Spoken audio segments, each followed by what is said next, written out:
Good evening. Welcome to your Kingdom Come. If you haven't already, please, I recommend that you read along with chapter 1 and 2 of a video I did last night. Tonight we'll be covering 3 and 4 of the book of Ecclesiastes, the Hebrew meaning Kohelet, which comes out to be the teacher or preacher. And again, to recap, this book is written by a man named Solomon, who was the son of David. Both were mighty kings. Solomon was the first one to build the Holy Temple in Jerusalem.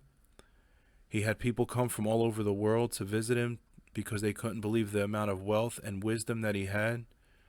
He was an incredibly influential person in the regular world and also in the scriptures.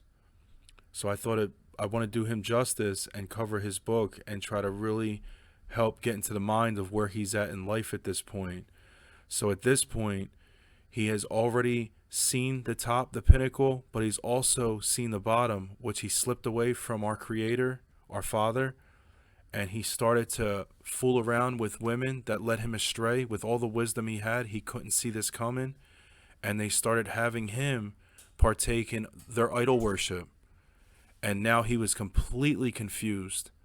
He had been played with in his mind, and you're seeing this all pour out, especially early on in this book. So now we're on chapter 3, so let's go right into it.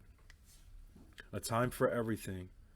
For everything there is a season, a time for every activity under heaven, a time to be born and a time to die, a time to plant and a time to harvest, a time to kill and a time to heal, a time to tear down and a time to build up, a time to cry and a time to laugh, a time to grieve and a time to dance, a time to scatter stones and a time to gather stones, a time to embrace and a time to turn away, a time to search and a time to quit searching, a time to keep and a time to throw away, a time to tear and a time to mend, a time to be quiet and a time to speak, a time to love and a time to hate, a time for war and a time for peace.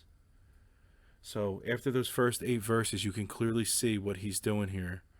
So he's explaining that in life, we're going to witness both sides. There's going to be times to smile, and there is going to be some sadness. And the wisdom is just pouring out in the beginning of these verses. But I want you to see also that the time creator is what's missing, because how do you know and how do you analyze what you're going through? Are you in a season? Is this a time of testing? Is this a time of joy? Is this a time where you're going through something and you're witnessing something and you're questioning everything? Just know that the time giver, our Father, the Creator, is allowing it for a purpose. And when you can truly get aligned with His calendar and His will, you're able to discern the time, as they would call it. You're able to discern the season. And that's where we're at. And a lot of people today are still trying to discern what season we're in now, currently, and what season you are in personally. So we'll keep going. What do people really get for all their hard work? I have seen the burden God has placed on all of us. Yet God has made everything beautiful for its own time. He has planted eternity in the human heart, but even so, people cannot see the whole scope of God's work from the beginning to the end. So I concluded, there is nothing better than to be happy and enjoy ourselves as long as we can. And people should eat and drink and enjoy the fruits of their labor, for these are gifts of God. So again, you see where he's coming and he's saying, all these things that I'm doing, I'm realizing that I'm just going to die. What's the point? If you follow along with the first 2 chapters, he makes a mention to the wise and the fool, both ending up in the grave.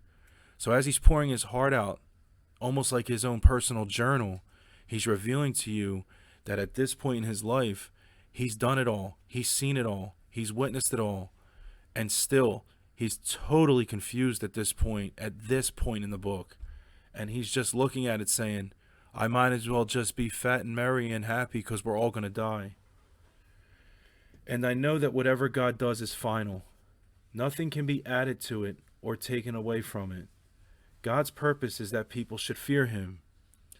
And I want to make an important point. Fear, when it's related to this point in the scriptures, is reverence and awe. It's not fear of a tyrant. It's not fear of a Thor hammer. It's about reverence and awe. So we understand that we are small people with a big God, and that we should have reverence and awe for that God, because again, just take one breath and realize that's a gift that you're not promised. And that should make you have reverence and awe for your Creator once you learn who that is. What is happening now has happened before, and what will happen in the future has happened before, because God makes the same things happen over and over again. A lot of times you'll hear people that say they have the gift of prophecy, or that they can almost see the future, or that they got a word from God or word from the Lord. And I would challenge you and challenge them that I need to find it somewhere in Scripture. Why? Because it's open and closed of what God's revelation, our Creator's revelation to mankind is. Our point, when you say that you have prophecy, is to know where you are in that timeline. So when you see here, what he says is what is happening now has happened before, and what will happen in the future has happened before. This is not an open and closed book per se, but a loop. And a true prophet is aligned on God's calendar, knows his timing, like we mentioned in the first 8, which time and season we're in, and is able to discern that and give it to his children and the lost to either warn or to help uplift, to tell them where we're at in that biblical calendar, where we're at in God's timing of this loop. I hope that makes sense for you. The injustices of life. I also noticed that under the sun there is evil in the courtroom. Yes, even the courts of law are corrupt. Nothing new under the sun. I'm sure we all can relate to what we see today in some form or fashion. Same corruption, different people, same spirit.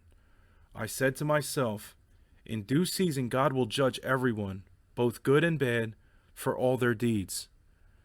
Our Creator, our God, is holy, righteous, and just. So even if you see suffering, you see oppression, you see horrible dictators, horrible governments, horrible people, make no mistake, they will be judged. And in fact, pray for them, because it's a fearful thing to fall in the hands of an angry God. I also thought about the human condition, how God proves to people that they are like animals. For people and animals share the same fate. Both breathe and both must die. So people have no real advantage over the animals. How meaningless. Both go to the same place they came from, dust, and they return to dust. For who can prove that the human spirit goes up and the spirit of animals goes down into the earth? So I saw that there is nothing better for people than to be happy in their work.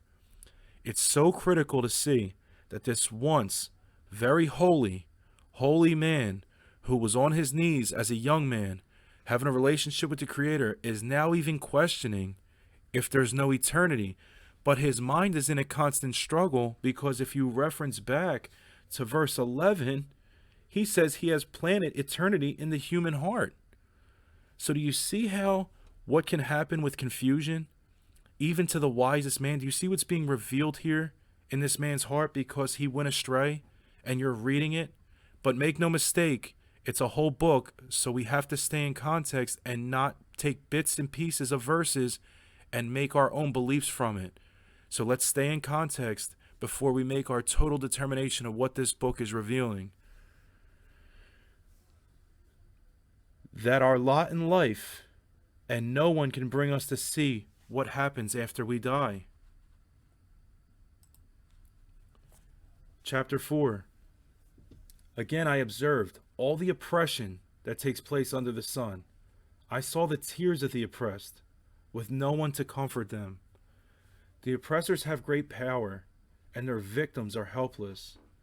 So I concluded that the dead are better off than the living. But most fortunate of all are those who are not yet born, for they have not seen all the evil that is done under the sun. Then I observed that most people are motivated to success because they envy their neighbors. But this too is meaningless. like chasing the wind. Now, mind you, in the first video I expressed to you how long ago Solomon roamed the earth and how long ago these scriptures were written. But do you see a common theme addressing with mankind, oppressors, victims, the haves, the have-nots, keeping up with the Joneses, questioning whether it was better to never have been born once you see the evil, questioning if it's better off to be dead? I can really relate to this, and I hope a lot of people can relate to this, that at some point in their life, especially when they were disconnected with our Creator, our Father in heaven, that they kind of felt this way as well. And that's what's so relatable to these scriptures. And he also shows that fools fold their idle hands, leading them to ruin. And yet, better to have one handful with quietness than two handfuls with hard work and chasing the wind. The advantages of companionship. I observed yet another example of something meaningless under the sun. This is the case of a man who was all alone, without a child or a brother, yet who works hard to gain as much wealth as he can. But then he asked himself, who am I working for? Why am I giving up so much pleasure now? It is all so meaningless and depressing. Two people are better off than one, for they can help each other succeed. If one person falls, the other can reach out and help. But someone who falls alone is in real trouble. This is why I've labeled this. This is one of the major parts of my heart that is very important to me, and I know it's important to our Father, our Creator. Why I labeled this channel Your Kingdom Come. When you truly become connected with the Father through twofold, through true biblical repentance, which is turning away from a lifestyle of sin and putting your trust in the death of the righteous, which is our Messiah, you are now what's called a kingdom citizen. You are now involved in the kingdom. This is not the kingdom of the world. This kingdom has rules, regulations, but one of the things it also has is other brothers and sisters that make up what you would call the body. Different talents, different gifts, different purpose, but all with the same overall mission and goal. But what my gifts may not be what yours are. And knowing the will and what the Creator has determined for you to have, the talents and gifts, you help establish this kingdom. So that's why it's critical that we stay as a unit and we're not out here. A great example is when you see a lion hunting. It's hard to get them when they're in a pack, but what do? That one animal falls back, and that one animal slips away from the pack, and it's too late. They're gone. That's exactly how life is. That's why you have to stay tight into the pack, and we call this the kingdom. The scriptures call this the kingdom. So likewise, two people lying close together can keep each other warm, but how can one be warm alone? A person standing alone can be attacked and defeated, but two can stand back to back and conquer. Three are even better, for a triple braided cord is not easily broken. The futility of political power. It is better to be a poor but wise youth than an old and foolish king who refuses all advice. Such a youth could rise from poverty and succeed. He might even become king, though he has been in prison.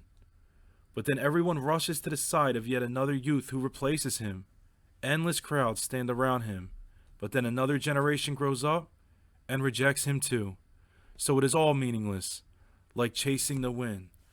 So just to recap these first four chapters, I just really want to stress one point he's observing. I don't think any of us are going to be able to say we've outdone Solomon, King Solomon, in his riches, his wealth, and his accomplishments. But one thing we'll all be able to relate to is, you know how it's been to be someone who's been admired and hated, maybe within the same day, same week, same month. And you see it happen to athletes. You see it to happen to every single person at some point in this life. And it makes you question, why are you chasing it? Why are you looking for approval and acceptance from those who are going to love you one day, and when you're gone, move on to the next hot topic? You see it all the time with athletes, actors. Many people can't even name actors from the 60s and 50s and 70s who were the greatest actors of all time. Their memory isn't even valid to people. All that chasing, and who knows where their soul ended up. But I can tell you this much.